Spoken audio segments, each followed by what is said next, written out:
Today's video is to talk about camera gear, lenses and my cameras, and even more specifically, Sony GM lenses and the lens change that I'm making, which is changing my setups for photography. When I say setups, I like to use different equipment for different tasks, and I'm a little bit obsessed with focal length and the choice of focal length dependent on what I'm shooting. Hey, super quick interruption. I actually delayed posting this YouTube a little bit, and I've been out to Venice with a 35G Master. No spoilers at this point. However, I will end this video detailing what 2 YouTube videos I have coming up very soon. Back to it. The 2 cameras that I use are a Sony a7R5 and a Sony a7CR. They both have the same sensor, though there are compromises with the a7CR in that it has a maximum mechanical shutter speed of 1/4000th, a single card slot, a smaller EVF, less resolution LCD screen, which is just flip and twist, not flip, twist, rotate, all the amazing stuff that the a7R5 LCD does. It's currently filming me right now. Maybe I should say this now. The a7R5 is my better camera, but this is my most used camera because what it lacks in those features by comparison, it makes up for in its size and portability. I have shot many lenses over the years, Sony and not Sony, and often with high resolution cameras, which I find really test lenses. There are certain lenses that you might put on a 24 megapixel sensor, maybe a 33 megapixel sensor, but when you put them on 40, 60, you get to see how well they perform truly, and if they can handle that resolution and provide the detail, contrast, saturation, clarity that certain lenses do provide.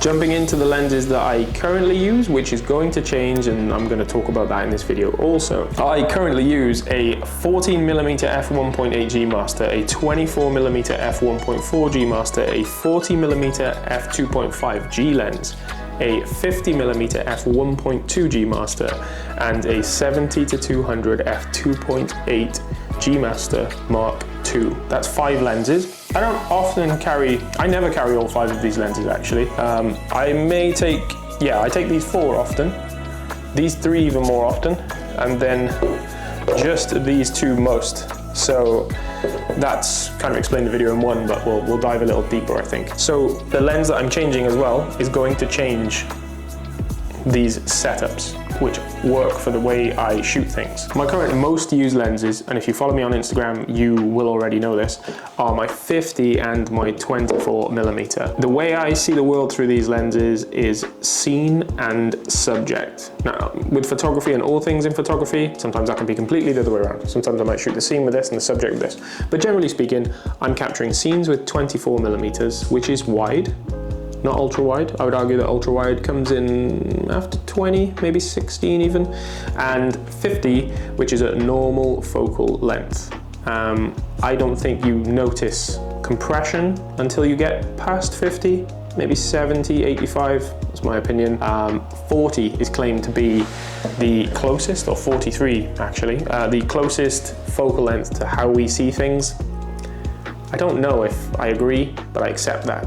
So there's a 40 as well. Now where does this lens come in? This is my daily carry setup. So this lens sits on my a7RC, and that's my daily carry setup currently, but that's changing.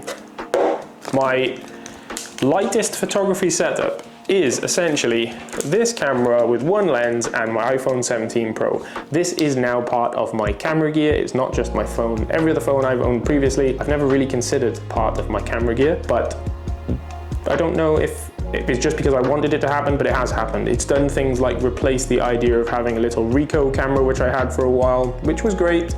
But when I put this next to it, and I have these as well, that camera just doesn't fit into my flow anymore. And this does. The kind of lightest photography setup I officially have would be just this. Then my next setup, if you like, for street photography, some work, sometimes just when I don't know what I'm shooting, would be my 24, my 50, my a7R5, which is filming me right now, and my a7CR.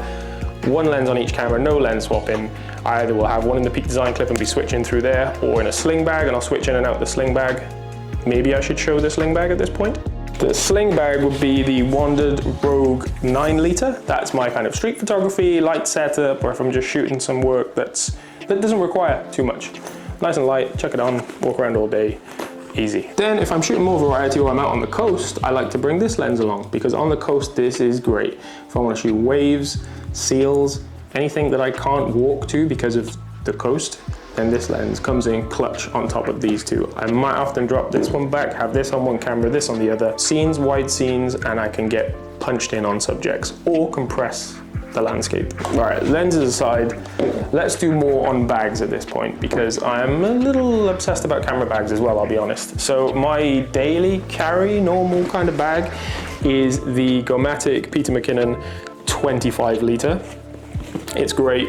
It's become my favorite, what I call this small, favorite average size bag. If I'm going somewhere fancy, I will use this stunning Overworth leather camera backpack, which is just so nice. But I'm not taking this in the rain, I'm not taking this up mountains. I'm taking this if I'm going somewhere really nice, maybe if I'm doing a job and I'm traveling with Jody as well, or I just want to look good, make a good impression on a client or something. This comes with me. It smells beautiful as well. Then I have my carry everything bag, my Gomatic Peter McKinnon 35 litre. This thing will carry all my camera gear and maybe a few more bits as well. It's great. I can put like clothes in here as well, everything I need, all my gear. It's super solid, super sturdy. It stands up even when it's full, which is handy. Yeah, this is the bag I take when the environment is going to challenge me. I should mention as well, I have another bag coming soon, which I'm keen to test out. It's even bigger again. It will be to carry everything and the kitchen sink. I'm not necessarily saying you need 4 or 5 bags. I like to have a few camera bags. I'm fortunate that I've worked with some brands that send me some, and they're all bags I use. When I was shooting on the Helios 442, 422, whatever it's called, I've not shot video with this before, so we'll see how this turns out. The lens swap 14, 24, 40, 50, 70 to 200. And the lens I've been curious about for ages is this. It's the 35 G Master f1.4. I'm gonna be shooting it for Sony for the next week or so. I'm taking it to Venice on Friday, and I cannot wait to get out there with this lens. It's gonna be replacing my 40 because it's just too similar. To have 24, 35, 50, but then a 40 as well. It's tiny, it's great, but realistically, what this lens delivers in just a preview of using it already, just like my 24 and 50, that extra je ne sais quoi, which I will figure out to put it into words in the next video, is good. And my one lens setup now is going to be, I'm sorry to see this go, I hope somebody enjoys it. This will be my one lens setup going forward. It's a bit bigger, but I think it's worth it from using it already. And then for me, that's one lens setup. My setup for travel, maybe hiking, mountains, whatnot, will be something like 14, 35, 70 to 200. Then I will have 35 and 70 to 200 for out on the coast. I will still have 24, 50 for street photography, or if I'm shooting with one lens, again the 35. 5 lenses, 3 or more types of setups for photography, and then if I'm shooting a project which is ambitious enough, I can just take them all. And the main thing about them is the GM lenses producing the consistent results, and the best results that I've seen when compared to any other lenses that I've used. Consistent contrast, saturation and colors, all of these things happen first in camera before we get to Lightroom to edit our photos, and I am very particular about the lenses I use to try and achieve a consistent look. So that wraps up my excuse for making this video, just to talk about the lenses I'm using and what for, and I'm really genuinely looking forward to shooting this. Do you know, it's so similar to the 24 in size, it's hard to tell the difference. I'm really looking forward to shooting this lens on a trip next week, and I've been shooting it a little bit here, but I'm not going to get into sharing photos with it yet. We'll save them for the next video, and adding it to my lens lineup as well. I will see you after Venice.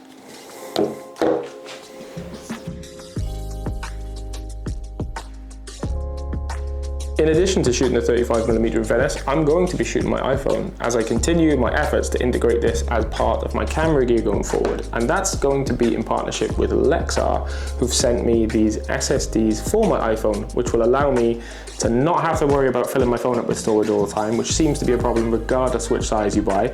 And it will give me the ability to do 4K 60 and 4K 120 on either of these SSDs.